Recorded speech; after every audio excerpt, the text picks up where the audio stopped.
What's up guys, my name is Hutch, and I make videos and put them on the internet. So it's been quite a while since I posted anything on this channel, and it's been about 4 months since I left my job in LA and moved back to my hometown in Northern California. My abrupt departure came as a surprise to a lot of people, and even more surprising to some was that I never addressed it here on this channel, which is what I would like to do today. I'll address that right off the bat and say that I felt like my goodbye on Respawn was sufficient, and I didn't want to make it overkill by double posting on here. And to be honest, at the time, I was really ready to just be done with the whole thing. So there's that. I would like to address that today here in this video for you guys, which is why I'm doing this whole thing. So why did I tuck my tail and vominos out of the internet land for a minute there? Well, I think that's a complicated question with a complicated answer, but for the sake of being concise, which is something that I'm not very good at doing, I'm going to try and keep this short, seeing as this is not a 30-minute short film. This is YouTube, so here we go. Getting right into it, my shorter answer is that I was really unhappy.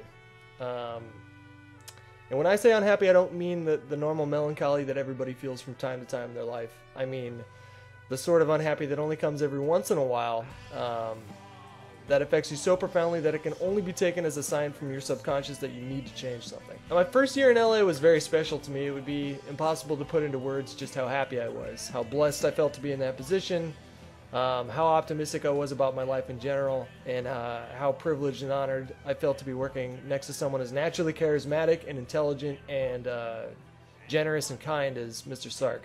That guy was, and I think always will be, kind of a big brother to me, and I am forever in his debt for the wisdom that he imparted on me in the short time that I spent down in LA. But something just changed for me.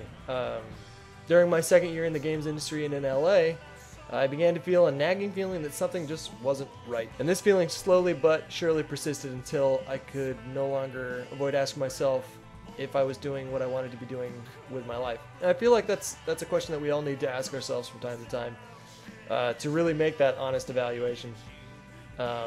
And needless to say that I didn't want to acknowledge that there was even a problem. And I tried by every means at my disposal to distract myself as much as I could to avoid it altogether. And it worked for a little while. But then around Thanksgiving last year is when it all came to a head for me. My personal relationships were suffering, and there was some infighting that disrupted my family during the holidays. And that was the last straw for me. After that, I felt like I had no foundation. And as Ra's al Ghul would say, I felt completely lost. I couldn't sleep, I lost my appetite, I no longer felt comfortable in my own skin.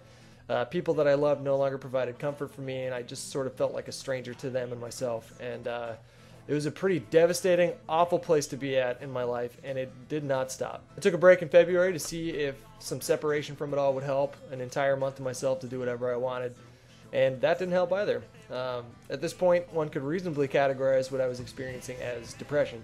Now, let's make a distinction between rut and depression. A rut is something that we all go through from time to time, and it doesn't really need to interfere with our day-to-day. A depression is something much, much more impactful. I routinely was unable to fall asleep until 3 or 4 a.m., and I was waking up completely alert at 7 a.m. So my sleep cycle and pattern was just completely destroyed. My body was just constantly pumping out adrenaline and cortisol because I was just in a constant state of stress. And anyone who's experienced this knows what I'm talking about, and if you've never experienced it, I hope that you never do. At this point, I knew that a decision had to be made and that I could no longer dodge it, and so someone really close to me at the time pulled me aside and just asked me very bluntly what was up, and I hadn't really talked about it with anybody because it was just something that couldn't really be resolved by getting advice from a friend, and it just made me uncomfortable to even talk about it with anybody. But I reluctantly agreed, and I went outside with him and I talked to him and I just told him everything that was on my mind. I really spilled my guts, and I hadn't done that with anyone yet, and his advice was sound. He just said, you always have options. You can always make a decision to change your life around and do something else, and you don't have to feel like this. And we talked for like 30 minutes, and I took that to heart, and 5 minutes later I walked in and emailed my bosses and asked for a meeting, and then 30 minutes later I was giving my notice. And 2 weeks later, I was in a car heading to my hometown again. So I came back home and I started forcing myself to hang out with friends I've known for years. I was social, I talked about how I was feeling, and my homies showed up in spades to show their support. I started spending a lot of time with a girl who I'd known for years, and that was really special to me too.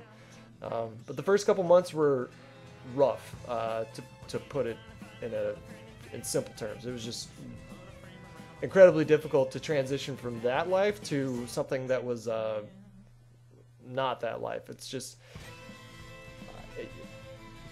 it's really impossible to describe that transition unless you've actually been in that spot.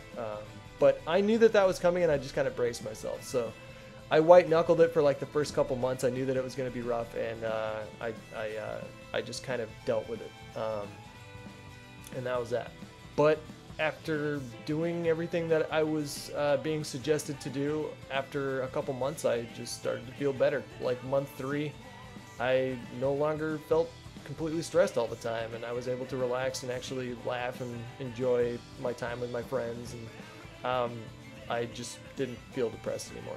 For me, coming out of a depression is not, it's not a very abrupt thing. It's a very subtle thing. There's no burning bush experiences that I was gonna feel that were just gonna immediately provide me relief. I knew that it was gonna take time, and that's what happens. True sadness just takes time and willingness to do the footwork to get out of.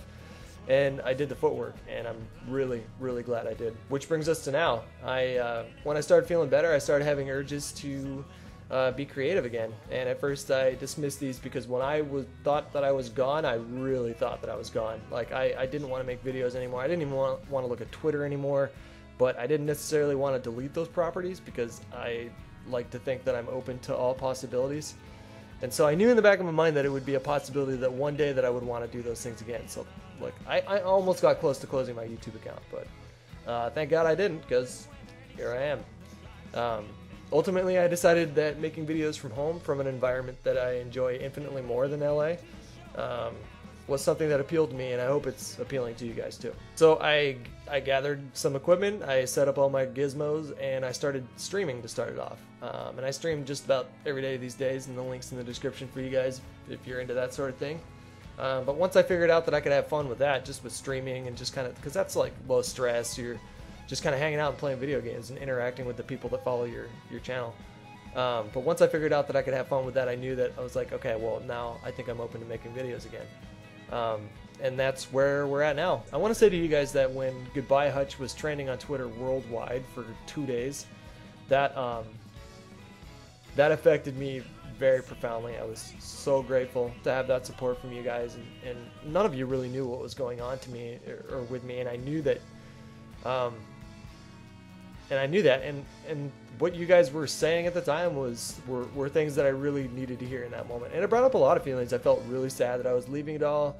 I felt regret that it couldn't work out down there, and I felt humbled. I felt grateful, and so thank you for that. That was amazing. That was really amazing. And that's that, guys. I'm active again, and I'm happy to feel creative again.